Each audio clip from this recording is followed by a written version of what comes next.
My name is Tom Pickering, and I'm a nursery supervisor here in the Tropical Nursery at the Royal Botanic Gardens, Kew.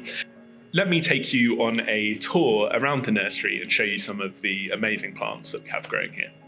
The Tropical Nursery is Kew's behind-the-scenes glasshouse. It's actually the largest glasshouse in Kew and has 6,500 square metres of glass, which make it up. It's comprised of 21 different climatic zones across the whole of the glasshouse, all which are custom designed with climatic features to suit certain areas or certain groups of plants which we grow here. The Tropical Nursery's collections act as a backup to our living collections. We grow the plants for a number of reasons, conservation being one of the main reasons we grow plants here, but also for educational purposes, and also to supply the display houses here at Kew with quality grown plants that the public can see on display all year round. In the Tropical Nursery, we have 5 zones dedicated to growing orchids alone. And we grow a huge range of orchids from all over the world, and some grow as terrestrial plants in the open ground, and others that you can see around us are growing in hanging baskets or mounted on bark, which is actually cork oak. And these plants are known as epiphytes. They grow on trees. Not many people know that the vanilla flavouring in your ice cream actually comes from an orchid, and that is the vanilla orchid, Vanilla planifolia. And the flavouring that we get is actually an extract that comes from the seed pod.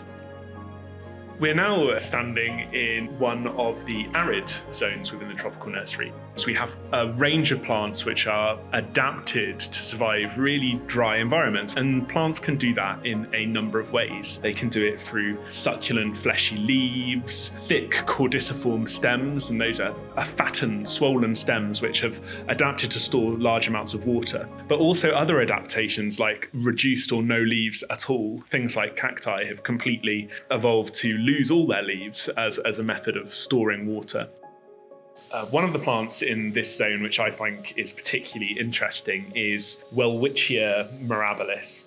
And this is a curious plant from the deserts of Namibia. For its entire life, it only produces 2 leaves. But what's even more amazing is that these plants can live to be 1,500 years old in the wild. We also have our collection of agaves here, and agaves are obviously quite an important economic plant as well, and probably one of the very well-known ones is tequila, which is made from an agave tequiliana. Here in the Tropical Nursery, we have a large collection of Madagascan plants. We've got particular interest in Madagascar here in the Tropical Nursery because the island itself has very threatened vegetation and flora. This is largely to do with kind of slash and burn agricultural practices in the country, and it's actually a high priority for us. It's an area where we can do a lot of conservation work. The plant that you can see here is Catharanthus roseus, or the Madagascan periwinkle. And this little herbaceous plant has had a major impact on medicine in the world, in that a chemical extracted from the plant is used in the treatment of leukemia and has had a significant effect on survival rates of people that get this disease. The nursery has 2 zones which are specifically set up for carnivorous plant collections. We're currently stood in the tropical carnivorous section here, and here we house our collection of lowland Nepenthes species, otherwise known as monkey cups is the common name for these plants.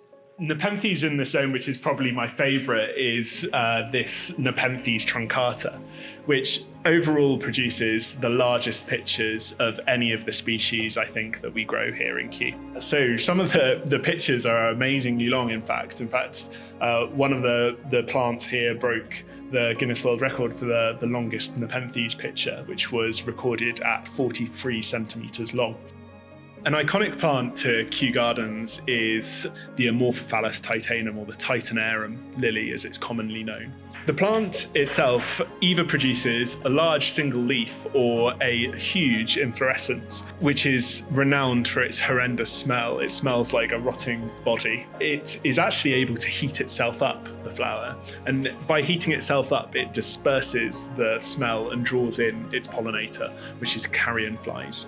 One of the things that inspires me about working in a place like the Tropical Nursery is that we work with some plants which are completely extinct in the wild, and we act as a backup to prevent these plants from going completely extinct.